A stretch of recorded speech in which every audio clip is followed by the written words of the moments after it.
저는 그런 배경을 좀 벗어나서 오늘 물론 그 내용도 다 들어 있습니다만은 우리 동명교회가 좀 평안하여 든든히 서가는 교회가 되었으면 좋겠다.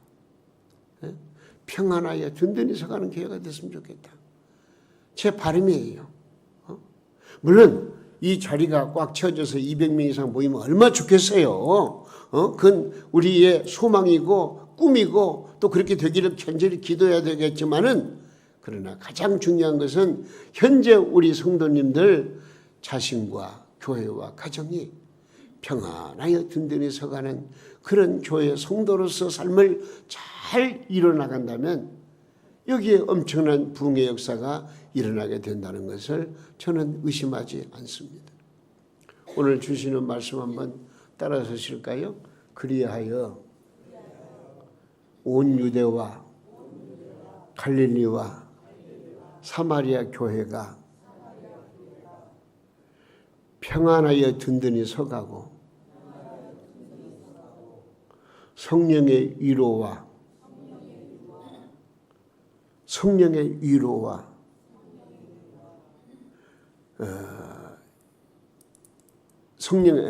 제가 주를 경외함과 성령의 위로로 진행하여 무단 뭐라지요? 수가 더 많아지니라. 할렐루야. 이 놀라운 초대교회의 모습이 우리 동명교회의 모습이 되어야 되겠고요. 그래서 우리 동명교회가 질적으로 양적으로 크게 부흥하고 발전하는 그런 놀라운 은혜가 함께해야 되겠기에 오늘 주시는 말씀을 우리가 잘 받아들였으면 좋겠습니다. 그래서 우리 동명교회가 평안하여 든든히 서가는 교회가 되어지기를 간절히 소원합니다. 이 평안하다, 여러분 생각하세요. 이 평안하다고 하는 뜻은요, 그저 조용히 모여서 조용히 예배드리고 조용히 흩어져서 조용하면 교회가 평안하다, 그런 말이 아니에요. 평안하다는 것은요, 평안치 않다는 가운데에서 평안한 것을 말하는 거예요. 환난이나 곤고나 핍박이나 기근이나 적신이나 위험이나 칼, 그 어려운 환경 속에서라도 내 마음이 평안한 거, 이 평안을 말하는 거예요. 아무것도 안 하고 그냥 가만히 있으면서 그냥 할 일 없이 평안한 그런 것을 말하는 게 아니에요. 열심히 노력하고 열심히 힘쓰고 열심히 일하는 가운데서 부딪히는 것도 많고 어려움도 많고 힘든 것도 많고 소용돌이도 많이 있지만 그 가운데에서 내 마음에 평안한 것. 여러분, 우리는 사명에 충성하기 위해서 분주하게 움직여야 할 것입니다. 자, 예수님을 생각해 보세요. 예수님 33년의 생애 속에서 특별히 3년의 공생의 생활 속에서 얼마나 바쁘셨습니까? 소위 지금으로 말하면 눈꽃들 새 없이 바쁘게 돌아다니시고 심지어는 식사할 겨를도 없이 돌아다니시고요. 많은 사람들을 대하면서 병든 자, 약한 자 고쳐주시고요. 천국 복음을 전하시면서 우리 주님의 걸어가신 그 발걸음 엄청난 거예요. 너무나 분주하셨습니다. 그렇기 때문에 이 제자들과 예수님 갈릴리 바다를 배를 타고 지나갈 때 큰 폭풍이 막 풍랑이 몰아쳤잖아요. 그때 예수님은 어떻게 하셨다고 그러세요? 너무나 피곤하셔가지고 고물을 베개하고 주무셨다고 그랬어요. 그 정도로 예수님은 바쁜 생활 속에서라도, 그러나 그 폭풍우 속에서도 예수님은 평안히 잠을 잘 정도로, 이것이 여기서 말씀하고 있는 평안이에요. 평안. 우리도 마찬가지입니다. 이 어지럽고 혼탁한 세상 속에서 우리가 살아가려고 몸부림치고 정말로 괴롭고 고통스러운 일들이 많이 있지만 그 가운데에서 내 자신의 마음만은 주 예수 그리스도 안에서 평안하게 살아가는 것, 여기 이것을 지금 오늘 강조하고 있는 말씀이라 하겠습니다. 여러분, 교회도 마찬가지입니다. 하나님이 허락하신 사명에 충성하기 위해서 이리저리 분주히 뛰어다니다 보면은 때로는 사람들로부터 이런저런 비난의 소리도 듣게 되고 또 무거운 짐 나홀로 지고 견디다 못해 쓰러질 것 같은 그런 느낌을 받을 때가 얼마나 많은지 모릅니다. 오늘도 우리가 평안한 가운데서 예배드린다고 하지만 내 사생활 전선에서 이렇게 돌이켜보면은요, 남들이 알지 못하는 정말 우여곡절도 많이 있고요, 고통도 많이 있고요, 힘든 과정이 얼마나 많은지 모릅니다. 남들은 몰라요. 난 알아요. 그러나 우리의 마음속에는 세상 사람들이 알지 못하는 평안함이 있다 그 말이죠. 이는 그리스도 안에서 하나님이 우리에게 주시는 참된 평안. 할렐루야. 그래서 찬송가 419장을 보면 주 날개 밑 내가 편안히 쉬니 주 날개 밑 내가 편안히 쉬네 밤 깊고 비바람 불어쳐도 아버지께서 날 지켜주시니 거기서 편안히 쉬리로다. 주 날개 밑 평안하다 그 사랑 그늘 자니뇨. 주 날개 밑 내 쉬는 영혼 영원히 거기서 살리. 평강의 주인 되시는 하나님이 주시는 참된 평안함이 오늘 예배드리는 우리 모두의 마음속에 늘 충만히 임하시기를 예수님의 이름으로 축원해 드립니다. 여러분들의 마음속에 이런 참된 평안의 은혜가 충만히 넘쳐나서 그 어떤 어려움 속에서라도 굽히지 아니하고 주님이 주시는 평안으로 가슴 채워서 정말로 마음에 더욱더 활력을 찾고 기쁨과 즐거운 마음으로 힘차게 매진할 수 있는 우리 성도님들의 삶이 되시기를 예수님의 이름으로 축원합니다. 그러면 우리 교회가 편안한 가운데에서 든든히 서가야 되겠는데 어떻게 해야 되겠느냐? 어떻게 하면 오늘 본문의 말씀대로 평안하여 든든히 서가는 교회가 될 수 있을까? 오늘 그 내용을 말씀을 통해서 생각해 보려고 그래요. 여러분, 하나님의 말씀은 바로 변함이 없는 말씀이고 변개시킬 수 없는 말씀이고 이 말씀을 내가 그대로 받으면 내 마음 속에 내 생활 속에 그 말씀의 은혜와 축복이 넘치게 되기 때문에 오늘 이 시간도 이 주시는 말씀이 여러분들의 심령을 파고들고 여러분들의 마음에 자리 잡고 여러분들이 순종하는 믿음을 가지고 이 말씀이 주는 축복의 은혜를 우리 모두 함께 받아 누릴 수 있기를 주님의 이름으로 축원합니다. 중요한 문제입니다. 그런데 오늘 평안하여 든든히 서가는 교회가 되기 위해서는요, 세 가지 중요한 문제를 오늘 이 짧은 사도행전 9장 31절 말씀에서 발견할 수가 있습니다. 오늘 본문 말씀 보니까 뭐라고 그랬냐면 본문에 뭐라고 그랬죠? 평안하여 든든히 서가고 그 다음에 뭐랬어요? 주를 경외함과 여기 초점 주를 경외함과 성령의 이르러 주를 경외함과. 이야, 이 초대교회가 뭐 어떻게 했다고요? 주를 경외했대요. 그게 무슨 말이에요? 예? 평강의 주인은 하나님이신 줄로 믿으시기 바랍니다.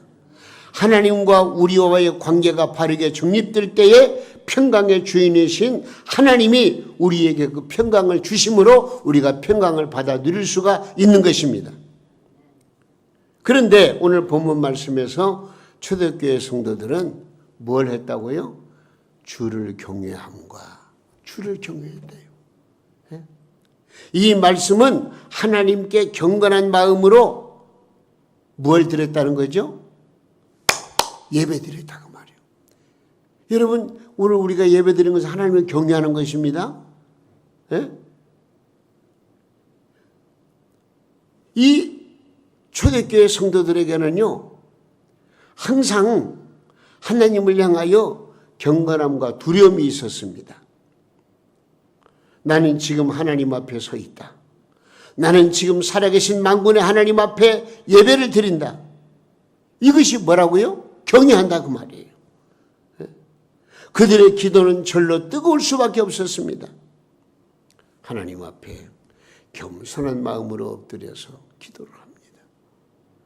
찬송을 드릴 때에도 하나님께 드리는 찬양이니까 마음속에서 우러나오는 힘찬 찬양이 되었습니다. 감사한 마음으로 찬양을 드린 것입니다. 시편 말씀에는 셀라라는 말이 나오는데 얼쑤 좋다. 정말로 찬양이 흘러나오면서 기쁨이 넘쳐가지고 막 더 힘차게 막 울려 퍼지는 그런 찬양을 드렸다고 우리가 이해할 수가 있습니다. 말씀을 받는 때도 마찬가지입니다. 언제나 진지한 태도로 말씀을 받았습니다. 하나님의 말씀이니까 이유 없이 아멘 아멘 하며 그 말씀을 받았다 그 말입니다. 그래서 그들이 드리는 예배는 신령과 진정의 예배가 되었던 것입니다.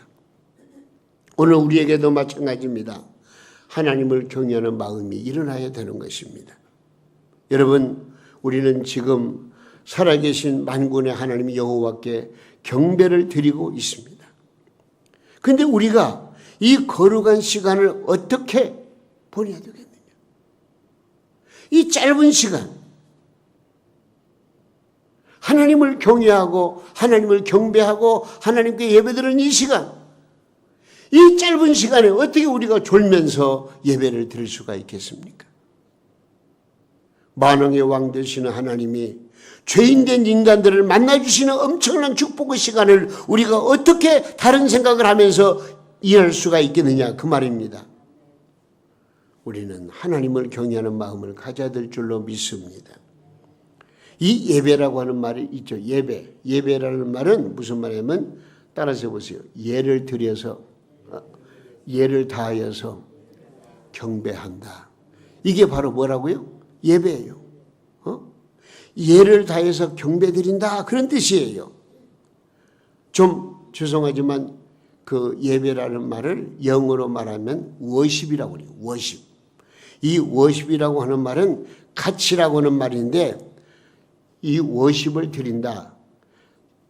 하나님의 참된 그 위대하신 신적 권위를 내가 인정을 하고 그래서 그 하나님께 나의 가장 소중한 최고의 가치를 하나님께 드리는 행위, 이것이 바로 예배예요.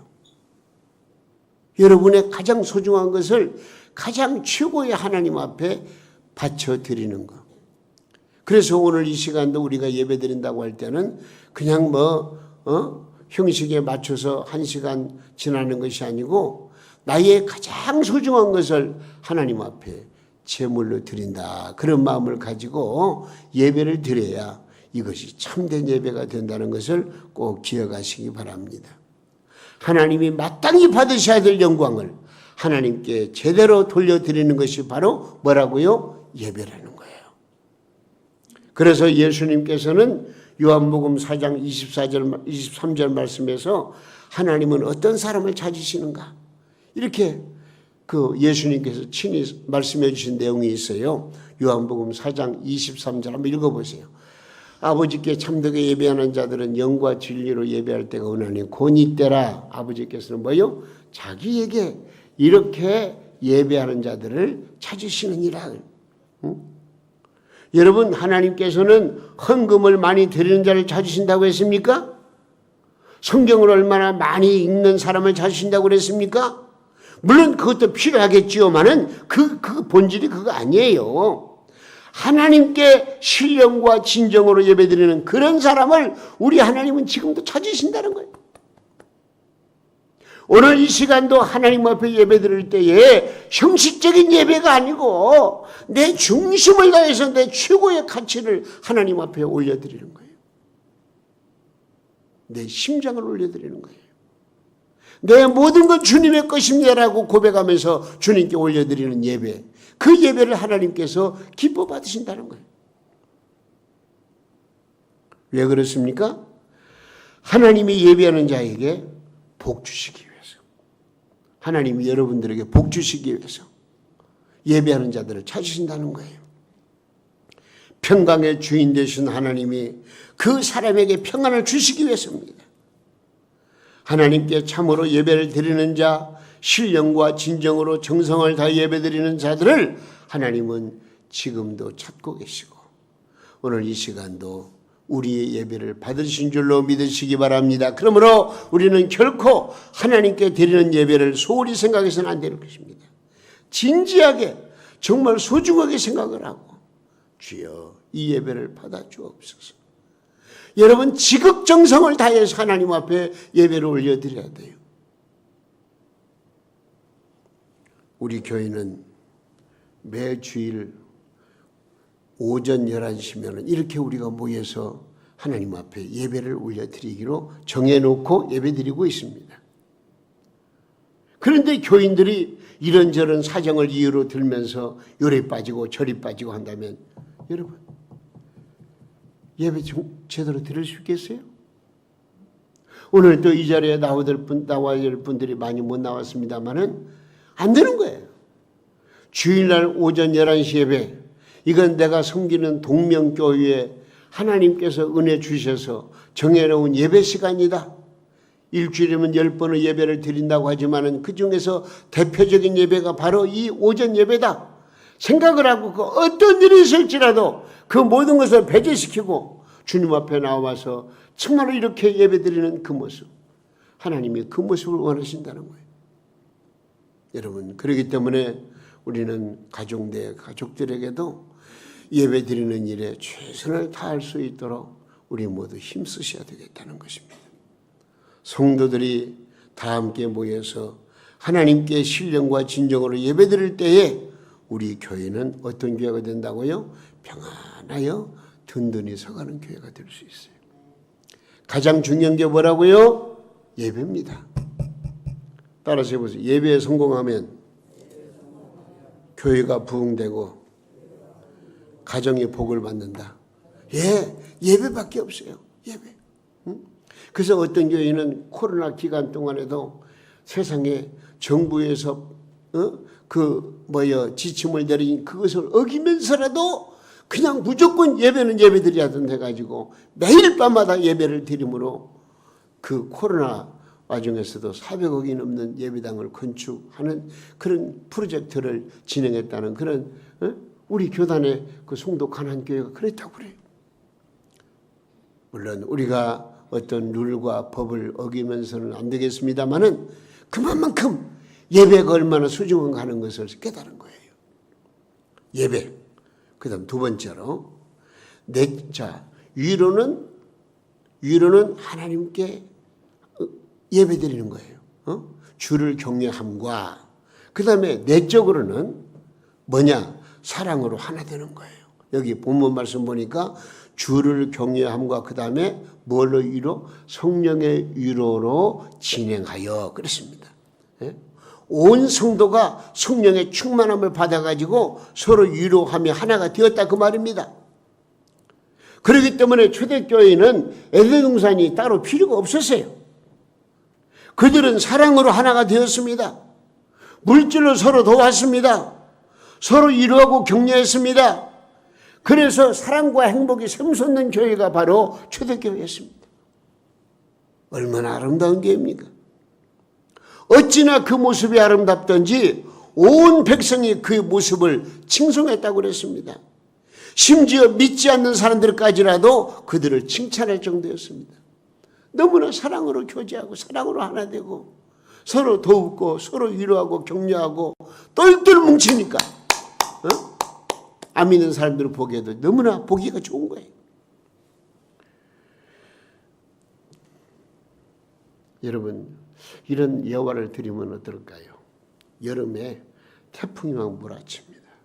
휘몰아칩니다. 그래서 태풍이 오게 되면은요, 가로수 같은 것이 막 뿌리째 뽑혀요. 엄청난 태풍이 오면 그렇습니다. 이렇게 바람이 세차입니다. 그런데도 숲속에 있는 나무들은요, 아무리 태풍이 와도 끄떡없이 흔들기는 할지라도 뽑히질 않아요. 왜 그런 줄 아세요? 서로 지탱이 되고 서로 보호가 되기 때문에 나무들이. 그래서 그 나무들의 뿌리를 보면은요, 뿌리가 여기저기 막 그냥 뻗쳐가지고요, 이 나무 뿌리 서로 엉켜가지고 서로를 지탱해 주는 거예요. 그렇기 때문에 아무리 태풍이 몰아쳐도 이 산의 나무는 끄떡없어요. 산사태가 날 때는 있을지 몰라, 홍수로. 그러나 나무가 든든해요. 왜 그래요? 서로를 보호해주고 서로를 그리고 방파제가 되어주고 바람맞이가 되어주고 다 그렇게 하는 거예요. 만약에 어떤 큰 나무 뿌리 하나 뽑으려면 그 전체 산 나무를 뽑아야 할 정도로 이 나무 뿌리가 막 이리 여기 저리 다 엉키고 서로 사람으로 말하면 깍지를 끼고 있는 거예요. 그래서 이 산에 있는 나무는 끄떡없어요. 태풍이 와도. 여러분, 우리 신앙도 마찬가지예요. 독불장군이 있을 수가 없어요. 주 안에서 하나가 되어서 손에 손을 잡고 저 높은 곳을 바라보면서 힘차게 걸어갈 때에 우리는 안전할 수가 있는 거예요. 평안할 수가 있는 거예요. 우리가 거센 파도, 시험의 파도를 이길 수가 있는 것이고, 심지어는 사탄 마귀도 우리가 쫓아낼 수가 있는 것이고 방어할 수가 있는 거예요. 이솝 우화에 나오는 한 이야기가 있어요. 그 교훈으로만 들으면 돼요. 작은 어떤 어항에 금붕어 2마리가 지금 있는 거예요. 근데 금붕어 2마리 중에서 이제 먹이를 주면은 먹이를 서로 먹기 위해서 다투는 거예요. 매월 싸웠어요. 사이가 안 좋아요. 그러던 어느 날 이 금붕어 2마리가 대판거리 싸웠어요. 왜? 나 혼자 있으면 좀 더 자유로울 텐데 저것 때문에 꼭 그러다가 대박을 싸우다가 하나가 죽었네요. 그때 그냥 춤을 췄어요. 야, 이제는 나 자유롭다. 나 혼자서 이제는 저것 이제 없으니까. 근데 얼마 있다가 그 금붕어도 죽었대요. 왜 죽었어요? 그 금붕어가 죽어가지고 썩어 악취를 내니까 그걸 못 견뎌가지고 그 살아있는 금붕어가 죽은 거예요. 여러분, 사람은 홀로 살 수가 없습니다. 서로 도와가면서 살아야 되는 것입니다. 신앙도 마찬가지입니다. 더불어 믿어야 되는 것입니다. 전 교회가 한마음 한뜻을 품고 하나로 똘똘 뭉쳐야 되는 것입니다.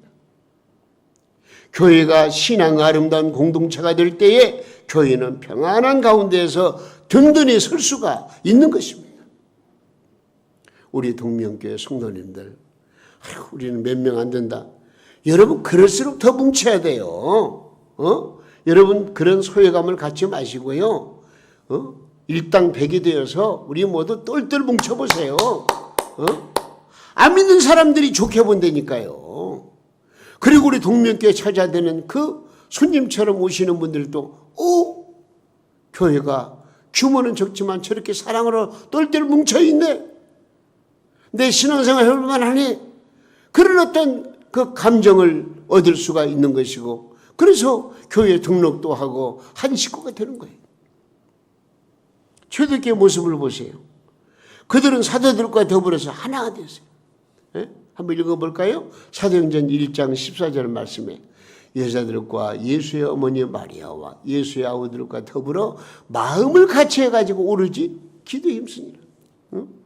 제자들과 더불어서 120명의 성도들이 막 똘똘 뭉쳐가지고 하나가 되어서 전혀 기도에 힘쓸 때에 사도행전 2장의 말씀 보면은 성령의 불이 막 내리고 막 엄청난 사건이 일어난 거예요. 사도행전 2장 46절의 말씀에 뭐라고 그랬습니까?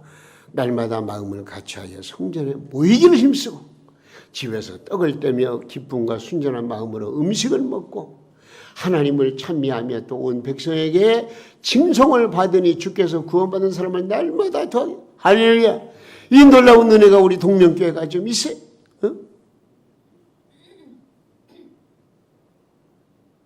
칭송받는 사람, 교회. 주께서 구원받는 사람은 날마다 더하게 하시니라. 우리 교회가 부흥하며 복을 받는 비결은 다른 데 없어요. 우리 모두가 다 하나 되는 것밖에 없어요. 하나 돼야 돼요. 응?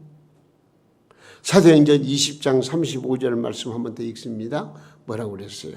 범사에 여러분에게 모본을 보여준 바와 같이 수고하여 약한 사람들을 돕고 또 주 예수님께 친히 말씀하신 바 주는 것이 받는 것보다 복이 있다 하심을 기억하여야 할지니라. 여러분, 내가 누구한테 자꾸 받으려고 하지 말고요. 내 거 좀 자꾸 주는 그런 습관을 들이세요. 내가 조금 어려울지라도 남이 좋아한다면, 남이 기뻐한다면, 남이 도움이 된다면 거기에 좀 초점을 맞춰서 여러분들이 좀 조금 희생하시라고. 그러면 놀라운 위대한 역사가, 기적의 역사가, 능력의 역사가, 축복의 역사가 일어나게 되는 거예요. 한 가지 더. 자, 위로는 하나님께 뭐 하자고요? 예배드리자. 또 내적으로는 우리 서로 사랑으로 하나 되자. 그 다음 마지막 하나 더. 외적으로는요, 우리가 전도할 사명이 있다는 걸 아셔야 돼요. 오늘 말씀 보세요. 뭐라고 했죠? 성령의 위로로 진행하여 그래요. 가만히 있지 않고 무언가 진행했다는 거예요. 움직였다는 거예요. 교회의 주인이 되시고 교회의 머리가 되시며 교회를 세우신 예수님이 우리에게 마지막으로 당부하신 말씀이 있어요. 그게 뭔 줄 알아요? 예수님은 승천하시기 직전에 사랑하는 제자들에게 이렇게 말씀하세요. 중요한 말씀이니까 한번 읽어보세요. 마태복음 28장 19절의 말씀에 그러므로 너희는 가서 모든 민족을 제자로 삼아 아버지와 아들과 성령의 이름으로 세례를 베풀고 내가 너에게 분부한 모든 걸 가르쳐 지키게 하라. 볼지어다 내가 세상 끝날까지 너희와 항상 함께 있으리라 하시니라. 한마디로 뭐예요? 복음을 전하라 그런 얘기예요. 왜 우리가 복음을 전해야 됩니까? 교인의 숫자를 늘리기 위해서입니까?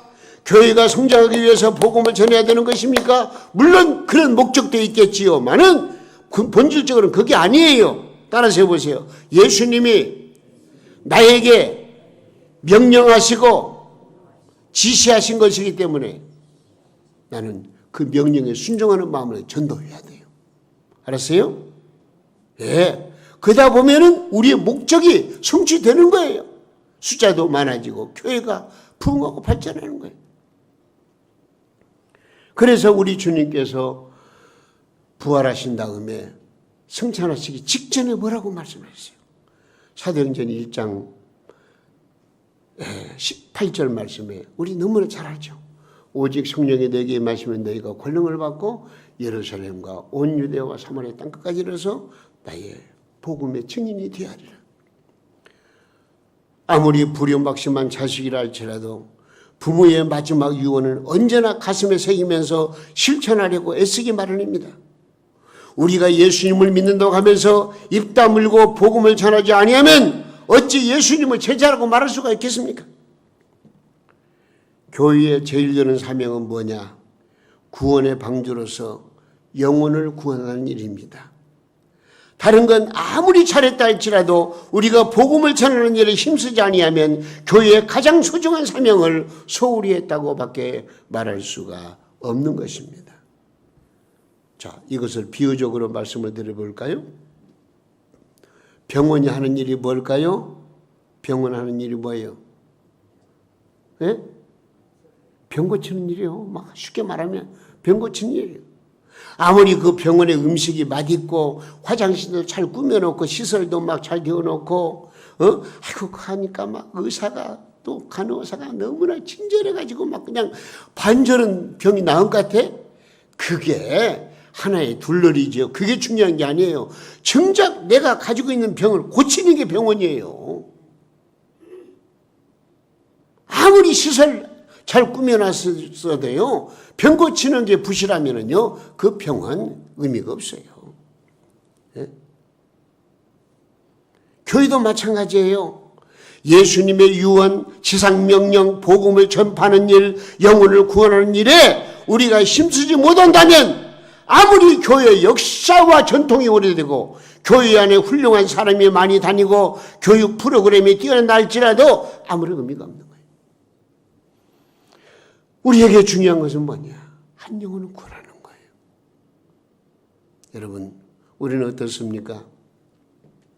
나 혼자 구원받은 것으로 만족해 하지는 않습니까? 불신 내 가족, 내 친족, 내 이웃을 방관하지는 않았습니까? 지금까지 우리가 썩어질 육신을 위해서 얼마나 분주하게 살아왔습니까? 그러나 주님을 위해서 우리가 얼마나 헌신하며 살아왔는지 한번 돌이켜보시기를 바랍니다. 내 썩어질 육신을 위해서는 동분서주하면서 예수님의 마지막 유언을 가슴에 새기지 못하고 주 앞에서는 안진뱅이 행세를 하며 살아오지는 않았는가? 벙어리 행세는 하고 있지 않는가? 우리 한번 살펴보자 그 말이에요. 자, 오늘 주제는 뭐죠? 평안하여 든든히 서가는 교회입니다.